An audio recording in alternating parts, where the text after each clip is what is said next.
LRS గతంలో మీరే మా మీద ఆరోపణలు చేశారు. బీఆర్ఎస్ ప్రభుత్వం పేదల నుండి డబ్బులు వసూలు చేస్తా ఉంది, రక్త మాంసాలు పిలుస్తా ఉన్నారు.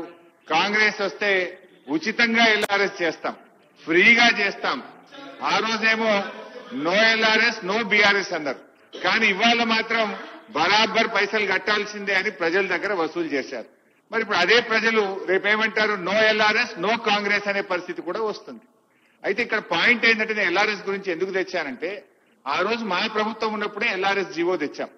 ఆ జీవోలో చాలా స్పష్టంగా ఏం చెప్పినామంటే, సర్టెన్ అమౌంట్ ఆఫ్ మనీ ఆ మున్సిపాలిటీ అభివృద్ధి కోసం కేటాయించడం జరుగుతుంది, సర్టెన్ అమౌంట్ ఆఫ్ మనీ ఆ అర్బన్ డెవలప్మెంట్ అథారిటీ అభివృద్ధి కోసం కేటాయించడం జరుగుతుంది. మరి ఎల్ఆర్ఎస్ మీద వచ్చిన డబ్బులు ఎన్ని, దాన్ని ఎప్పట్లోగా మున్సిపాలిటీలకు అందిస్తారు, ఆయా పట్టణాభివృద్ధి సంస్థలకు అందిస్తారు, దయచేసి మంత్రి గారు చెప్పాలని నేను కోరుతా ఉన్నా. వచ్చిన డబ్బెంత, వాటిని మున్సిపాలిటీలకు పట్టణ అభివృద్ధి సంస్థలకు ఎప్పట్లోకి ఇస్తారు. ఎందుకంటే ఒకవైపు మీరు పట్టణ ప్రగతి బంద్ చేసిండ్రు, ఫైనాన్స్ కమిషన్ కేంద్ర ప్రభుత్వం బంద్ చేసింది, రాష్ట్ర ప్రభుత్వం నుంచి నయా పైసా మున్సిపాలిటీలకు ఇవ్వడం లేదు. ₹1 లేకుండా మున్సిపాలిటీలు ఎలా కొనసాగాలి? కనీసం ప్రజలు కట్టిన డబ్బు, మా పట్టణం అభివృద్ధి చెందుతుందని ప్రజలు కట్టిన డబ్బు ఆయా మున్సిపాలిటీలకు చట్టంలోనే ఉంది, ఆనాడిచ్చిన జీవోలోనే ఉంది. దాన్ని ఎప్పట్లోగా చెల్లిస్తారో స్పష్టంగా ఈ సభకు చెప్పాలని నేను శ్రీధర్ బాబు గారిని కోరుతున్నాను. మీకు కూడా మంతని మున్సిపాలిటీ ఉంది, మీకు కూడా డబ్బులు వస్తాయి. అసలు ఇస్తారా ఇవ్వరా? ఇప్పుడు స్టాంప్స్ అండ్ రిజిస్ట్రేషన్ ద్వారా ఆ మున్సిపాలిటీలో ఎన్ని రిజిస్ట్రేషన్లు అయినా దాంట్లో కొంత పర్సెంటేజ్ ఆ పట్టణాభివృద్ధి సంస్థకి ఇవ్వాలి. అది బంద్ చేసిండ్రు. స్టాంప్స్ అండ్ రిజిస్ట్రేషన్ డబ్బు ఇయ్యరు, ఎల్ఆర్ఎస్ ఇయ్యరు, తర్వాత పట్టణ ప్రగతి ఇవ్వరు. ఏం మరి మున్సిపాలిటీలు ఎట్లా నడవాలి అధ్యక్ష? మేము ఇన్ని మున్సిపాలిటీలు ఏర్పాటు చేసినాము, కొత్త మున్సిపాలిటీలు పెట్టినామని చెప్పడం కాదు కదా. ఆ మున్సిపాలిటీల పరిస్థితి ఏంది? ఇవాళ మున్సిపాలిటీల్లో మున్సిపల్ కమిషనర్లు చాలా చోట్ల లేరు, శానిటరీ ఇన్స్పెక్టర్లు లేరు, అదేవిధంగా మున్సిపాలిటీల్లో ఇంజనీర్లు లేరు, అంతా అయోమయం. మీకు స్టాఫ్ లేదు, ప్లానింగ్ లేదు, ఏర్పాటు చేసుకుంటూ పోతా ఉన్నారు. కొత్త మున్సిపాలిటీలు ఎన్ని ఏర్పాటు చేస్తుందో దానికి అనుగుణంగా ఇంజనీర్లను, శానిటరీ ఇన్స్పెక్టర్లను, కమిషనర్లను, సిబ్బంది నియామక ప్రక్రియ కూడా చేపట్టండి, పోస్టులు కూడా శాంక్షన్ చేయండి. ఇవాళ నా దగ్గర 3 శానిటరీ ఇన్స్పెక్టర్లు ఉండాలి నా టౌన్ లో, ఒక్క సింగిల్ శానిటరీ ఇన్స్పెక్టర్ లేడు, 3కు 3 ఖాళీ. అంటే మీరు ఈ రకంగా ఉంటే ఎట్లా? మీరు ఇంకా కొత్త మున్సిపాలిటీలు ఏర్పాటు చేస్తున్నారు, మరి దానికి అనుగుణంగా ఉద్యోగ నియామకాలు జరుగుతున్నాయా, పోస్టులు శాంక్షన్ చేస్తున్నారా? ఆ ప్రక్రియ కూడా చేపట్టాలని చెప్పి నేను గౌరవ మంత్రి గారిని నేను కోరుతా ఉన్నా. అధ్యక్ష, ఇంకో విషయం కూడా ప్రభుత్వం దృష్టికి తేవాలనుకుంటున్నా. గతంలో కేసీఆర్ గారు ఉన్నప్పుడు మీరు ఎందుకంటే సంగారెడ్డి జిల్లా గురించి చెప్పారు కనుక చెప్తున్నా, ఆ సంగారెడ్డి జిల్లాకు కేసీఆర్ గారు ఇదే మీరు చెప్పిన పటాన్చెరు నియోజకవర్గానికి, సంగారెడ్డి నియోజకవర్గానికి, జహీరాబాద్ నియోజకవర్గానికి 50 కోట్లు ఎస్డీఎఫ్ నిధులు మంజూరు చేశారు. బాధ కలిగే రాష్ట్రంలో చాలా మున్సిపాలిటీలకు ఇచ్చారు. మా సవితకి చెప్తుంది, మీ ప్రభుత్వం రాగానే ఆ డబ్బులన్నీ రద్దు చేసినారు. ఆ రద్దు కూడా ఎట్లుందంటే పక్కనే మా దామోదరన్ ఉంటాడు, దానికి కూడా అందోల్ మున్సిపాలిటీకి కేసీఆర్ గారు ఎస్డీఎఫ్ ఇచ్చారు. అందోల్ని మాత్రం ఉంచుకున్నారు, పని చేసుకున్నారు.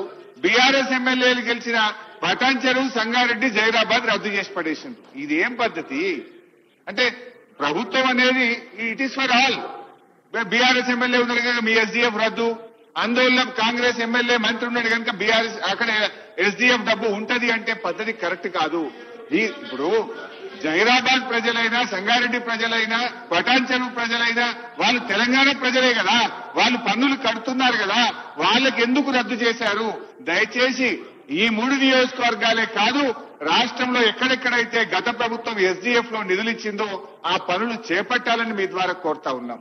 ఇకపోతే టీయూఎఫ్ఐడిసిలో కూడా చాలా నిధులు శాంక్షన్ చేశారు.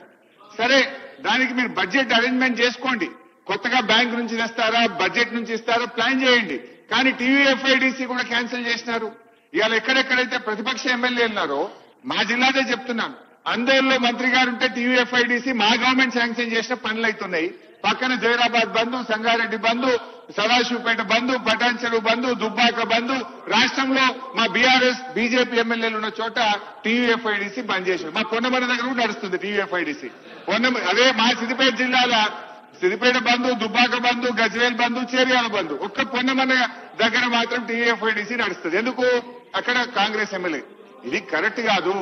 సో దయచేసి మా సబ్మిషన్ మీతోని ఎల్ఆర్ఎస్ డబ్బులు విడుదల చేయండి, అదేవిధంగా స్టాంప్స్ అండ్ రిజిస్ట్రేషన్ డబ్బులు విడుదల చేయండి, పట్టణ ప్రగతి డబ్బులు విడుదల చేయండి.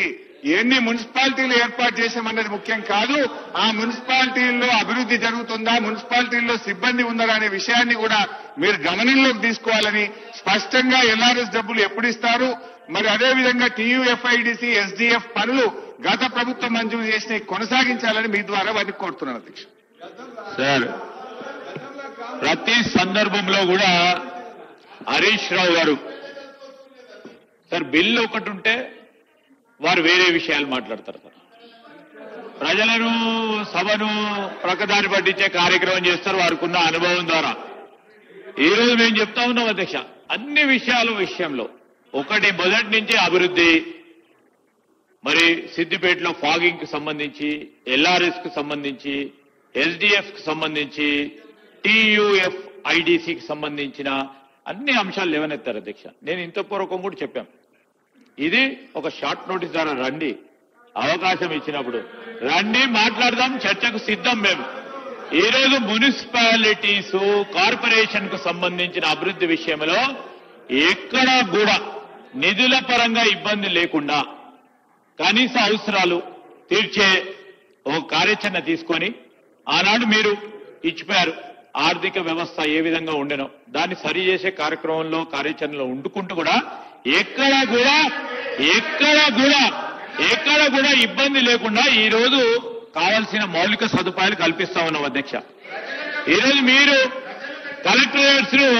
కలెక్టరేట్స్ ని 33 జిల్లాలకు సంబంధించిన కొత్త కార్యాలయాలని కలెక్టరేట్స్ సంబంధించి ఏదో చెప్పేసినాక అక్కడ సిబ్బంది లేరు, డబ్బులు ఇవ్వలే, కాంట్రాక్టర్లకు డబ్బులు కూడా ఇవ్వలేదు సార్. కలెక్టరేట్లు అట్లా కట్టేసిరు, వదిలేసిండ్రు. మేము మా మీ లెగసీ మేము తీసుకోవాల్సి వస్తుంది, తీసుకున్నాము, డబ్బులు కట్టేసినాము. సిబ్బంది ఈ రోజు గ్రూప్ 1 గాని, గ్రూప్ 2 గాని, గ్రూప్ 4 నియామకాలను కూడా పూర్తి స్థాయిలో ఈ రోజు దాదాపు 65 పైచలకు ప్రభుత్వ ఉద్యోగ ఖాళీలను భర్తీ చేసి కొత్త ఉద్యోగాలు ఇచ్చి నింపుతా ఉన్నాం అధ్యక్ష. వారు చెప్తా ఉన్నట్టు ఈ రోజు శానిటరీ ఇన్స్పెక్టర్ మేము సానుకూలంగా తీసుకుంటాం. ఇప్పుడు ఎక్కడెక్కడైతే శానిటరీ ఇన్స్పెక్టర్ లేరో అక్కడన్నిటిని కూడా సమాచారాన్ని తీసుకుంటాం. వారు చెప్తా ఉన్నారు శానిటరీ ఇన్స్పెక్టర్స్ పనిచేయటం లేదు సిద్దిపేటలో అని, సమాచారాన్ని తీసుకుంటాం. లేరు, అవసరం ఉన్న చోట తప్పకుండా ఇచ్చే కార్యాచరణలో ఉన్నాం కనుక, మేము చేస్తా ఉన్నాం కనుక వారు అడుగుతా ఉన్నారు. వారి ప్రభుత్వంలోని వారు చేయలేదు, వాళ్ళ ప్రభుత్వం చేయలేదు కనుక వారు పెట్టలేకపోయినారు.